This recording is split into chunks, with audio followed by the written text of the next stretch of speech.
Happy Monday morning. This morning in Genesis, we're in Genesis 4, and this is a story of Cain and Abel that many of us know. And it begins this way in verse 1. Now Adam knew his wife Eve, and she conceived and bore Cain, saying, I've gotten a man with the help of the Lord. So she's honoring the Lord with her word. She sees God's hand in her story. And again, she bore his brother Abel, and now Abel was a keeper of sheep, and Cain a worker of the ground. In the course of time, Cain brought to the Lord an offering of the fruit of the ground, and Abel also brought of the firstborn of his flock and their fat portion. And the Lord had regard for Abel and his offering, but for Cain and his offering he had no regard. So let's just break that down for just a minute. First of all, remember the law of first mention. Remember last week we had the first mention, we had the first moment where Satan never speaks, and he speaks a lie about God because he's trying to steal truth from us.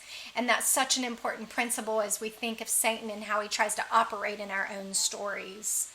And so here, this is the law of first mention of the first time anything is ever brought to the Lord. The actual word there is give, meaning given to the Lord. And we do not know if God asked for it. We don't know if this was a practice that Adam and Eve had set up after God's redemption of them as he clothed them in the skin of the animals. Maybe they set it up as thank you offerings to the Lord, as sacrifices to the Lord. But what we do know is they are both bringing something to the Lord. Cain brings an offering. Abel brings the first and the fat portions. He brings the first of what he has, and he brings the best of what he has. And God didn't regard Cain's, but he regarded Abel's. And the reason why is because it was about the posture of Abel's heart. And God even goes further because he questions Cain after he regards Abel's and not Cain. And he said, why are you... So Cain was very angry, and his face fell. And the Lord said to Cain, why are you angry, and why is your face fallen? If you do well, will you not be accepted? And he was talking about the posture of his heart. Your heart before me isn't right, Cain. But if you'll do well, it'll be accepted. If you just change the posture of your heart. But if you do not do well, sin is crouching at the door, and its desire is for you, but you must rule over it. And that's the same with any of us in our story.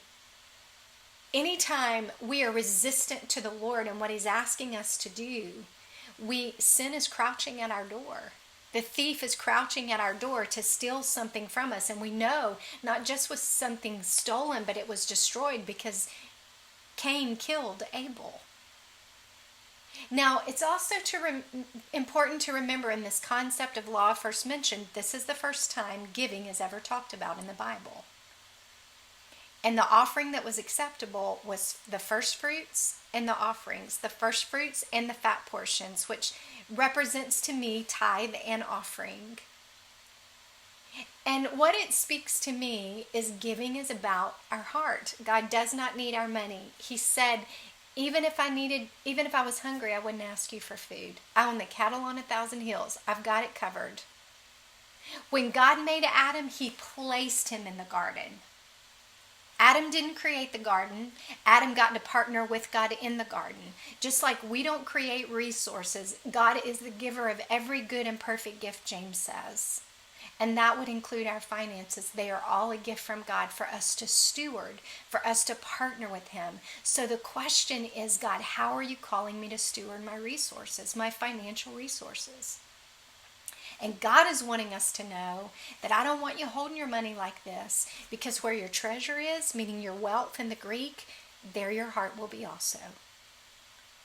And I want your whole heart. I want all that you have.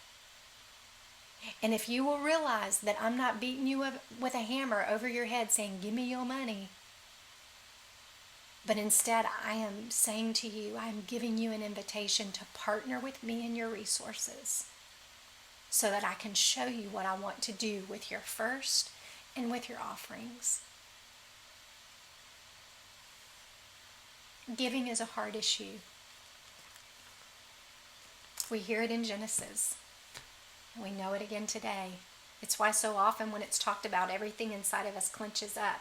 And if it does, that's a real indicator that there's something you need to pay attention to in your heart regarding giving.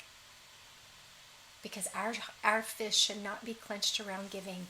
Our hands should be wide open so that God can get stuff to us, so he can then get it through us. Moth and rust will destroy it here. Thieves will break in and steal. But if your treasure is in heaven, the thief can't touch it. That's a good word. Pay attention to what your heart feels when the concept of giving to the Lord is brought up. It's a real indicator. It really is.